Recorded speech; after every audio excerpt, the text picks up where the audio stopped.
मैं कहना चाहता हूं, जब भारत का एक व्यक्ति, एक ऋषि इतना कुछ कर सकता है, तो हम 130 करोड़ देशवासी सामूहिक संकल्पों से कौन सा लक्ष्य है जो पूरा नहीं कर सकते। संकल्प की इस शक्ति को हम स्वच्छ भारत मिशन में भी देखते हैं। लोगों को विश्वास नहीं होता था कि भारत में इस तरह का मिशन सफल हो सकता है, लेकिन देशवासियों ने संकल्प किया और परिणाम दुनिया देख रही है। डिजिटल इंडिया का उदाहरण भी हमारे सामने है। डिजिटल पेमेंट्स की शुरुआत के समय कहा जाता था कि ये टेक्नोलॉजी भारत जैसे देश के लिए नहीं है, लेकिन आज वही भारत डिजिटल पेमेंट्स के क्षेत्र में वर्ल्ड लीडर बनकर उभरा है। इसी तरह कोरोना महामारी के खिलाफ वैक्सीनेशन का सबसे ताजा उदाहरण हमारे सामने है। 2 साल पहले कई लोग कैलकुलेशन करते थे कि भारत में सबको वैक्सीन मिलने में कितना समय लगेगा। कोई कहता था 5 साल, कोई कहता था 10 साल, कोई कहता था 15 साल। आज हम 1.5 साल के भीतर 200 करोड़ वैक्सीन डोज के करीब पहुंच चुके हैं। ये उदाहरण इस बात के प्रतीक है कि जब संकल्प शुद्ध हो तो प्रयासों को पूर्ण होने में कोई देर नहीं लगती, रुकावटों से भी रास्ते निकलते हैं। मुझे विश्वास है कि हमारे संतों के आशीर्वाद और उनकी प्रेरणा देश को इसी तरह मिलती रहेगी। साथियों, सैकड़ों साल पहले आदि शंकराचार्य हो या आधुनिक काल में स्वामी विवेकानंद, हमारी संत परंपरा हमेशा एक भारत श्रेष्ठ भारत का उद्घोष करती रही है। रामकृष्ण मिशन की तो स्थापना एक भारत श्रेष्ठ भारत के विचार से जुड़ी हुई है। स्वामी विवेकानंद ने इसी संकल्प को मिशन के रूप में जिया था। उनका जन्म बंगाल में हुआ था, लेकिन आप देश के किसी भी हिस्से में जाइए, आपको ऐसा शायद ही कोई क्षेत्र मिला जहां विवेकानंद जी गए न हो या उनका प्रभाव न हो। उनकी यात्राओं ने गुलामी के उस दौर में देश को उसकी पुरातन राष्ट्रीय चेतना का एहसास करवाया, उसमें नया आत्मविश्वास फूंका। रामकृष्ण मिशन की इसी परंपरा को स्वामी आत्मस्थानंद जी ने अपने पूरे जीवन आगे बढ़ाया। साथियों, रामकृष्ण मिशन की ये जागृत परंपरा रामकृष्ण परमहंस जैसी दैवीय विभूति की साधना से प्रकट हुई है। स्वामी रामकृष्ण परमहंस एक ऐसे संत थे जिन्होंने मां काली का स्पष्ट साक्षात्कार किया था, जिन्होंने मां काली के चरणों में अपना सर्वस्व समर्पित कर दिया था। वो कहते थे, ये संपूर्ण जगत, ये चराचर सब कुछ मां की चेतना से व्याप्त है। यही चेतना बंगाल की काली पूजा में दिखती है। यही चेतना बंगाल और पूरे भारत की आस्था में दिखती है। इसी चेतना और शक्ति के एक पुंज को स्वामी विवेकानंद जैसे युग पुरुषों के रूप में स्वामी रामकृष्ण परमहंस ने प्रदीप्त किया था। स्वामी विवेकानंद को मां काली की जो अनुभूति हुई, उनके जो आध्यात्मिक दर्शन हुए, उसने उनके भीतर असाधारण ऊर्जा और सामर्थ्य का संचार किया था। स्वामी विवेकानंद जैसा ओजस्वी व्यक्तित्व, इतना विराट चरित्र, लेकिन जगन्माता काली की स्मृति में, उनकी भक्ति में वो छोटे बच्चे की तरह विह्वल हो जाते थे। भक्ति की ऐसी ही निश्चलता और शक्ति साधना का ऐसा ही सामर्थ्य मैं हमेशा पूज्य स्वामी आत्मस्थानंद जी के भीतर भी देखता था। मैं कहना चाहता हूं, जब भारत का एक व्यक्ति, एक ऋषि इतना कुछ कर सकता है, तो हम 130 करोड़ देशवासी सामूहिक संकल्पों से कौन सा लक्ष्य है जो पूरा नहीं कर सकते। संकल्प की इस शक्ति को हम स्वच्छ भारत मिशन में भी देखते हैं। लोगों को विश्वास नहीं होता था कि भारत में इस तरह का मिशन सफल हो सकता है, लेकिन देशवासियों ने संकल्प किया और परिणाम दुनिया देख रही है। डिजिटल इंडिया का उदाहरण भी हमारे सामने है। डिजिटल पेमेंट्स की शुरुआत के समय कहा जाता था कि ये टेक्नोलॉजी भारत जैसे देश के लिए नहीं है, लेकिन आज वही भारत डिजिटल पेमेंट्स के क्षेत्र में वर्ल्ड लीडर बनकर उभरा है। इसी तरह कोरोना महामारी के खिलाफ वैक्सीनेशन का सबसे ताजा उदाहरण हमारे सामने है। 2 साल पहले कई लोग कैलकुलेशन करते थे कि भारत में सबको वैक्सीन मिलने में कितना समय लगेगा। कोई कहता था 5 साल, कोई कहता था 10 साल, कोई कहता था 15 साल। आज हम 1.5 साल के भीतर 200 करोड़ वैक्सीन डोज के करीब पहुंच चुके हैं।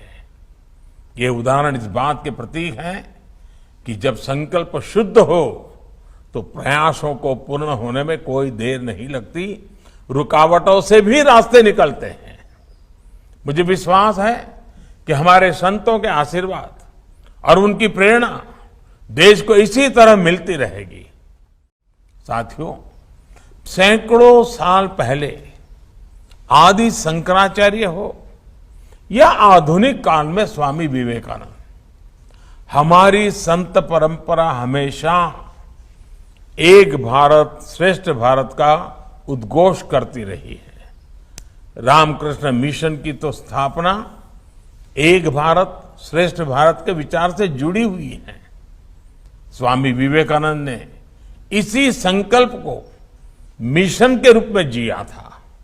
उनका जन्म बंगाल में हुआ था, लेकिन आप देश के किसी भी हिस्से में जाइए, आपको ऐसा शायद ही कोई क्षेत्र मिला जहां विवेकानंद जी गए न हो या उनका प्रभाव न हो।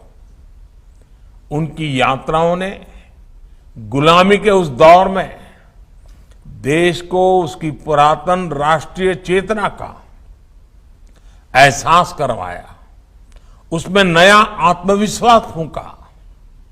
रामकृष्ण मिशन की इसी परंपरा को स्वामी आत्मस्थानंद जी ने अपने पूरे जीवन आगे बढ़ाया। साथियों, रामकृष्ण मिशन की ये जागृत परंपरा रामकृष्ण परमहंस जैसी दैवीय विभूति की साधना से प्रकट हुई है। स्वामी रामकृष्ण परमहंस एक ऐसे संत थे जिन्होंने मां काली का स्पष्ट साक्षात्कार किया था, जिन्होंने मां काली के चरणों में अपना सर्वस्व समर्पित कर दिया था। वो कहते थे, ये संपूर्ण जगत, ये चराचर सब कुछ मां की चेतना से व्याप्त है। यही चेतना बंगाल की काली पूजा में दिखती है। यही चेतना बंगाल और पूरे भारत की आस्था में दिखती है। इसी चेतना और शक्ति के एक पुंज को स्वामी विवेकानंद जैसे युग पुरुषों के रूप में स्वामी रामकृष्ण परमहंस ने प्रदीप्त किया था। स्वामी विवेकानंद को मां काली की जो अनुभूति हुई, उनके जो आध्यात्मिक दर्शन हुए, उसने उनके भीतर असाधारण ऊर्जा और सामर्थ्य का संचार किया था। स्वामी विवेकानंद जैसा ओजस्वी व्यक्तित्व, इतना विराट चरित्र, लेकिन जगन्माता काली की स्मृति में, उनकी भक्ति में वो छोटे बच्चे की तरह विह्वल हो जाते थे। भक्ति की ऐसी ही निश्चलता और शक्ति साधना का ऐसा ही सामर्थ्य मैं हमेशा पूज्य स्वामी आत्मस्थानंद जी के भीतर भी देखता था। मैं कहना चाहता हूं, जब भारत का एक व्यक्ति, एक ऋषि इतना कुछ कर सकता है, तो हम 130 करोड़ देशवासी सामूहिक संकल्पों से कौन सा लक्ष्य है जो पूरा नहीं कर सकते। संकल्प की इस शक्ति को हम स्वच्छ भारत मिशन में भी देखते हैं। लोगों को विश्वास नहीं होता था कि भारत में इस तरह का मिशन सफल हो सकता है, लेकिन देशवासियों ने संकल्प किया और परिणाम दुनिया देख रही है। डिजिटल इंडिया का उदाहरण भी हमारे सामने है। डिजिटल पेमेंट्स की शुरुआत के समय कहा जाता था कि ये टेक्नोलॉजी भारत जैसे देश के लिए नहीं है, लेकिन आज वही भारत डिजिटल पेमेंट्स के क्षेत्र में वर्ल्ड लीडर बनकर उभरा है। इसी तरह कोरोना महामारी के खिलाफ वैक्सीनेशन का सबसे ताजा उदाहरण हमारे सामने है। 2 साल पहले कई लोग कैलकुलेशन करते थे कि भारत में सबको वैक्सीन मिलने में कितना समय लगेगा। कोई कहता था 5 साल, कोई कहता था 10 साल, कोई कहता था 15 साल। आज हम 1.5 साल के भीतर 200 करोड़ वैक्सीन डोज के करीब पहुंच चुके हैं। ये उदाहरण इस बात के प्रतीक है कि जब संकल्प शुद्ध हो तो प्रयासों को पूर्ण होने में कोई देर नहीं लगती, रुकावटों से भी रास्ते निकलते हैं। मुझे विश्वास है कि हमारे संतों के आशीर्वाद और उनकी प्रेरणा देश को इसी तरह मिलती रहेगी। साथियों, सैकड़ों साल पहले आदि शंकराचार्य हो या आधुनिक काल में स्वामी विवेकानंद, हमारी संत परंपरा हमेशा एक भारत श्रेष्ठ भारत का उद्घोष करती रही है। रामकृष्ण मिशन की तो स्थापना एक भारत श्रेष्ठ भारत के विचार से जुड़ी हुई है। स्वामी विवेकानंद ने इसी संकल्प को मिशन के रूप में जिया था। उनका जन्म बंगाल में हुआ था, लेकिन आप देश के किसी भी हिस्से में जाइए, आपको ऐसा शायद ही कोई क्षेत्र मिला जहां विवेकानंद जी गए न हो या उनका प्रभाव न हो। उनकी यात्राओं ने गुलामी के उस दौर में देश को उसकी पुरातन राष्ट्रीय चेतना का एहसास करवाया, उसमें नया आत्मविश्वास फूंका। रामकृष्ण मिशन की इसी परंपरा को स्वामी आत्मस्थानंद जी ने अपने पूरे जीवन आगे बढ़ाया। साथियों, रामकृष्ण मिशन की ये जागृत परंपरा रामकृष्ण परमहंस जैसी दैवीय विभूति की साधना से प्रकट हुई है। स्वामी रामकृष्ण परमहंस एक ऐसे संत थे जिन्होंने मां काली का स्पष्ट साक्षात्कार किया था, जिन्होंने मां काली के चरणों में अपना सर्वस्व समर्पित कर दिया था। वो कहते थे, ये संपूर्ण जगत, ये चराचर सब कुछ मां की चेतना से व्याप्त है। यही चेतना बंगाल की काली पूजा में दिखती है। यही चेतना बंगाल और पूरे भारत की आस्था में दिखती है। इसी चेतना और शक्ति के एक पुंज को स्वामी विवेकानंद जैसे युग पुरुषों के रूप में स्वामी रामकृष्ण परमहंस ने प्रदीप्त किया था। स्वामी विवेकानंद को मां काली की जो अनुभूति हुई, उनके जो आध्यात्मिक दर्शन हुए, उसने उनके भीतर असाधारण ऊर्जा और सामर्थ्य का संचार किया था। स्वामी विवेकानंद जैसा ओजस्वी व्यक्तित्व, इतना विराट चरित्र, लेकिन जगन्माता काली की स्मृति में उनकी भक्ति में वो छोटे बच्चे की तरह विह्वल हो जाते थे। भक्ति की ऐसी ही निश्चलता और शक्ति साधना का ऐसा ही सामर्थ्य